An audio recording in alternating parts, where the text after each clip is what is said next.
Welcome in, college football fans. It's the Fan Addict on the Fan Addict Sports Network. Listen, man, college football realignment, playoff expansion, all kind of craziness. The NCAA finally trying to, hammer down and deny people transfers. A lot of things going on in college football, but we're here to talk about the 2023 college football teams to watch and why you should watch them. Yeah, Let's talk about it. the fanatic. Where we keep it 100, keep it real. That's the only way we know how to be. Talking that sports talk. You know what I'm saying? Straight out of South Carolina, upstate, A64. Yeah, the FANATTIC. The fanatic, where we keep it OG. We talking sports, so I call what All right, we're back in here. He's the stat guy. I'm Coach I. We talk college football all the time. Be sure to like, subscribe, comment. Please comment on the video. We definitely like interacting with the fans. If you don't believe it, check out some of the previous videos, good or bad, as long as everybody keeps it, buck. We ain't trying to get personal, but let's have some fun. Share the video with the people. Stat guy, how you feeling, man? Hey man, I'm just excited to be talking college football again. We're right around the corner from games, and there's a lot of high expectations around the country leading into the season. A lot of teams, whether rightfully so or not, believe they got a shot at making the playoffs. That's right, man. With that said, let's jump into it, talk about these teams and why we should be looking forward to them.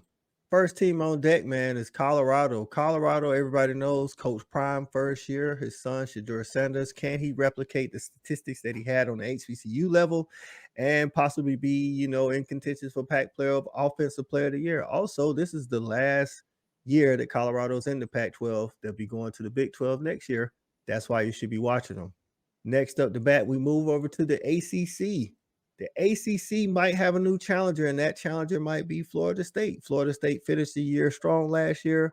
A lot of pieces are coming back on that offense. Defense is returning a lot of pieces.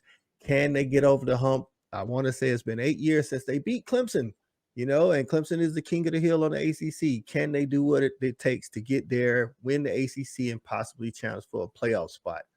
All right.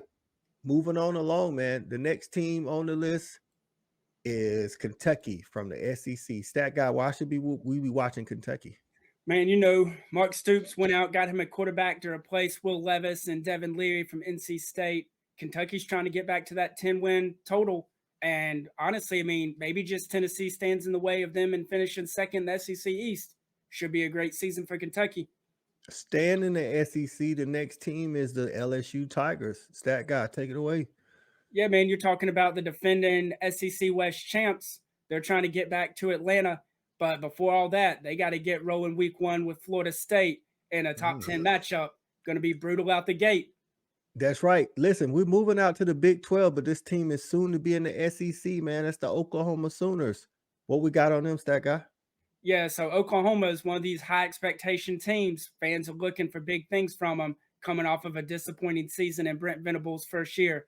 Dylan Gabriel's still in town, looking to put up big numbers in what should be his final ride in college. They have a bunch of games that are going to be big, but you can't look past the Red River shootout against Texas. After the performance last year, it's time for some get back.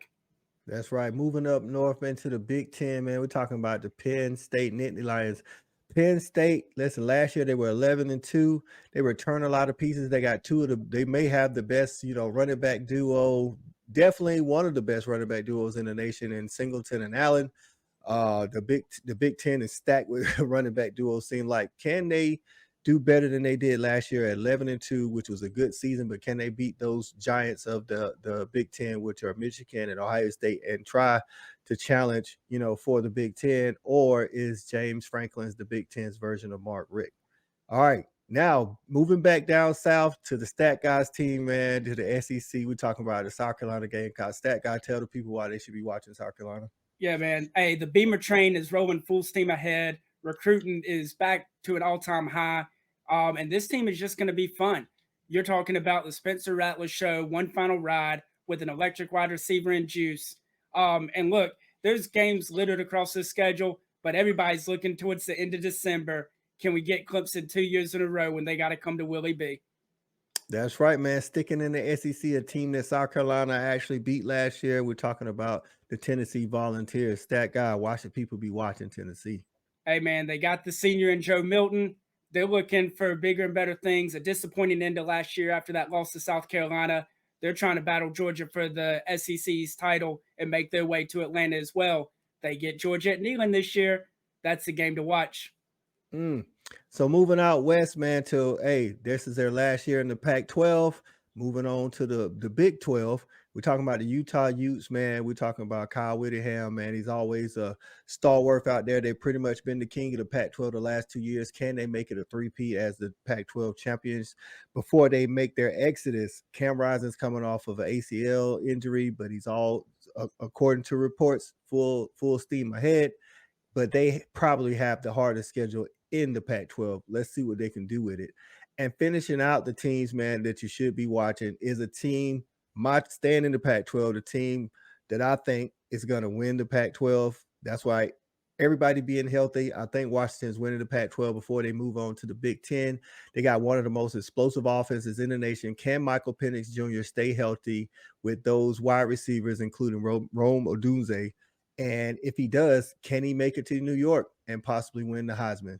Those are the teams that you should be watching. We'll be playing specific, close attention to these teams as we preview other games as well. Be sure to like, comment, subscribe. If you're a fan of one of these teams, be sure to follow along with the channel, man, because we're going to pick, multiple games from the schedule to preview.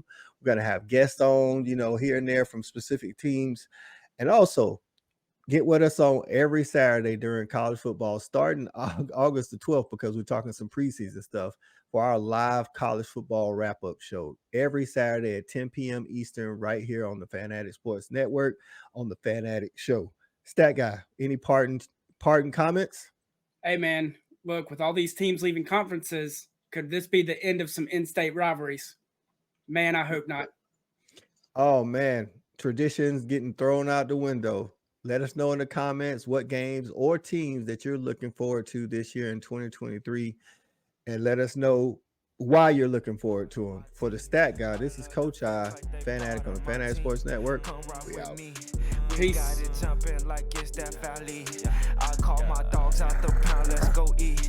Turn on the Fanatic, let's have a debate. Who really hold down the Southeast from state to state? What team hungry gonna eat everything up off their plate?